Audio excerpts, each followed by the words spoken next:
Con el permiso de la presidencia, adelante, compañeras diputado. y compañeros diputados. Desde el Cerro de la Silla se divisa la Cuarta Transformación y su segundo piso. Desde allá queremos decirles que estamos a favor de esta iniciativa porque le urge la modernización a los ferrocarriles de este país. No podemos seguir siendo espectadores de la gran revolución ferroviaria que se vive en todo el mundo. Para darles un ejemplo, el 75% de las vías en Alemania son de tráfico mixto y ahí se transportan más de 7 millones de pasajeros diarios y más de aproximadamente 1 millón de toneladas de mercancías en un país cuyo territorio es del tamaño de Chihuahua. Es decir, un país en el que le apostaron a los ferrocarriles y hoy ahí tenemos la enorme diferencia de un país que desmanteló sus ferrocarriles a lo largo del periodo neoliberal. Además de esto, efectivamente, países como Alemania, ¿verdad? Ellos, alrededor de 20,000 kilómetros son redes eléctricas.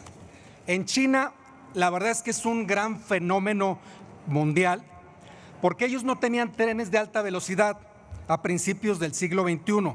Sus trenes hoy tienen más de 37,900 kilómetros y unen sus megaciudades desde el año 2008 a la fecha.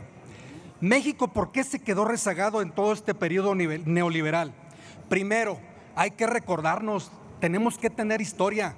Eliminaron en su momento al dirigente nacional de los ferrocarrileros que se opuso justamente a eso, a desmantelar los ferrocarriles. Hablamos de Pragedis Fraustro, regiomontano, que un 17 de julio de 1993 se opuso a ese desmantelamiento, sin saber que años después Zedillo, traidor, entregaría los ferrocarriles al extranjero.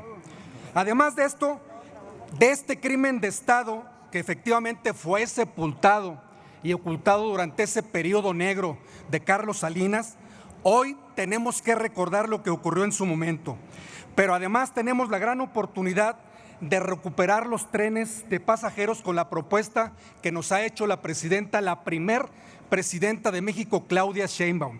Vamos por los trenes por una sencilla razón: es un mandato del pueblo, no del patrón X.